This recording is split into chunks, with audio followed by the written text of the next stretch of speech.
O pastor Samuel Basto, ele fala sobre a falsificação da cruz, Babilônia e seu orgulho em nossa atualidade. Não sai do vídeo, fica até o final. E eu vou deixar o link da mensagem completa para que você possa acompanhar a mensagem na íntegra, tá bom? Que Deus ele te abençoe. Primeiro, Babilônia é uma torre. Depois aparece o símbolo de uma estátua. Agora então aparece o símbolo de uma árvore. E é interessante nós percebermos uma contrafação interessante. É como se Nabucodonosor, no seu poder, ele estivesse dizendo assim: eu sou a vida do mundo. Eu sou a vida do mundo. Quando nós olhamos para a atualidade, irmãos, nós estamos vivendo num momento da história onde todos nós conhecemos um império, que é o Império Americano. A maior economia do mundo. A maior economia do mundo. E quando nós falamos em termos geopolíticos, nós sabemos que quando um país poderoso quer destruir o outro, não precisa apontar mísseis. Basta trabalhar na economia. Basta destroçar o outro economicamente. Basta fazer sanções. Basta usar alguns mecanismos para tirar completamente a subsistência e a sobrevivência dos outros. Basta isso. Essa é a mentalidade imperialista. Não vou falar de política, nem de geopolítica. Mas a mesma coisa do passado se repete na atualidade. A mesma coisa. A Babilônia era poderosa. Agora, queridos, essa é uma contrafação da árvore da vida. E é importante nós percebermos que lá na frente, quando Daniel vai ter visão de outros impérios, ele vai ver na descrição desses impérios, especialmente da Medopérsia e da Grécia, ele diz assim: os reinos cresceram para o norte, para o sul, para o leste e para o oeste. E alguns eles dizem assim: cresceu até o céu. Cresceu até o céu. A descrição dessa árvore é que ela é vista de todos os lugares da terra. Ela é vista na sua dimensão vertical, mas ela também é vista na sua dimensão horizontal. Em outras palavras, nós temos aí uma falsificação da cruz. Uma falsificação da cruz. Irmãos, a palavra de Deus no Novo Testamento, toda vez que se refere para o Calvário, se refere para a cruz do Calvário, usa uma palavra no grego para se referir ao madeiro da cruz. Existem duas palavras no grego para a árvore. A palavra dendron e a palavra kislon.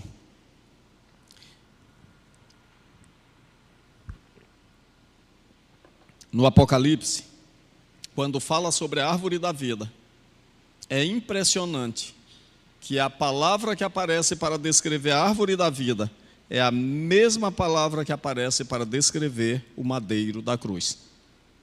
O que nós aprendemos com isso?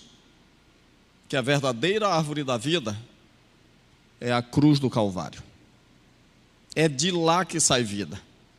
É de lá que sai sustentação. É de lá que sai graça. É de lá, irmãos, que sai a bênção para toda a humanidade. Para crentes e descrentes. Toda a possibilidade de vida nesse planeta, irmãos, ela flui a partir da cruz do Calvário. E eu digo isso na atualidade. E quando nós formos glorificados, em termos literais, o rio da água da vida, que alimenta a árvore da vida, nasce no trono de Deus, porque é do trono do Deus dos céus que nasce a vida e a sustentação para toda a humanidade. O que nós vemos em Nabucodonosor? Qual é a essência desse capítulo? Nabucodonosor, ele dá murro em ponta de faca o tempo todo, porque ele desafia o Deus do céu. E agora, no capítulo 4, Nabucodonosor conta o seu testemunho de desafio ao Deus do céu e como ele foi fustigado até a lama para que ele pudesse aprender que há somente um Deus. há somente um Deus. A lição anterior é de privilégio. Mas sabem, queridos, alguns privilégios trazem orgulho. E essa é a terceira lição, o orgulho. A insanidade do orgulho. É impressionante que algumas pessoas não levantam os olhos para os céus, como Nabucodonosor. Nabucodonosor olha para as coisas que ele tem e diz assim: é meu, eu trabalhei, eu construí. A sabedoria da palavra de Deus nos ensina em Deuteronômio 17:8, ou 8:17. Nunca digas no teu coração: a minha força e o poder do meu braço me conquistaram essas riquezas. Mas antes te lembrarás de quem? Do Senhor teu Deus. Eu já ouvi algumas pessoas na sua arrogância dizendo assim, quando alguém diz assim, graças a Deus, a pessoa retruca e diz assim, graças a Deus nada, eu trabalhei, eu estudei, eu me formei, eu virei um cientista, eu virei um médico. Isso aí é o sinônimo da ignorância, da arrogância, para não dizer da burrice. Há um Deus no céu. Há um Deus no céu. Agora, queridos, o orgulho, ele vem em consequência da falta de reconhecimento. E Nabucodonosor, então, diz a palavra de Deus aí no verso 28, assim: todas essas coisas sobrevieram ao rei Nabucodonosor, ao cabo de 12 meses, passeando sobre o palácio real da Babilônia. Falou o rei e disse: não é esta a grande Babilônia que eu edifiquei para a casa real, com o meu grandioso poder e para a glória da minha majestade? Deus deu um sonho para Nabucodonosor. E agora, depois do sonho, em vez de Nabucodonosor parar para refletir, para avaliar, para se autoexaminar, o tempo foi passando. E em vez dele ser piedoso, em vez dele ser cuidadoso, em vez dele mudar de atitude, ele esqueceu as palavras do Senhor. E sabem, queridos, ele esquece das advertências. Nabucodonosor foi advertido no capítulo 2, ele esqueceu e fez as bobagens do capítulo 3. Agora Deus aparece para ele de novo e dá um sonho dizendo assim: Nabucodonosor, você teve privilégio, bênçãos, crescimento, grandeza, honra. E aí vem a sequência do capítulo, mas ele esqueceu. Igualzinho nós, que às vezes somos advertidos, somos chacoalhados, às vezes Deus manda uma advertência para a nossa vida, e Ele está dizendo às vezes para nós: você está numa rota de colisão, sai daí, muda de atitude, mas não, a gente continua. Vocês já ouviram a história do Titanic? Em abril de 1912, quando a White Star Line construiu o Titanic, que era o maior navio daquela época, fizeram um colosso dos mares, era um navio enorme, mas cometeram um erro de engenharia. Um corpo grande demais com um leme pequeno demais.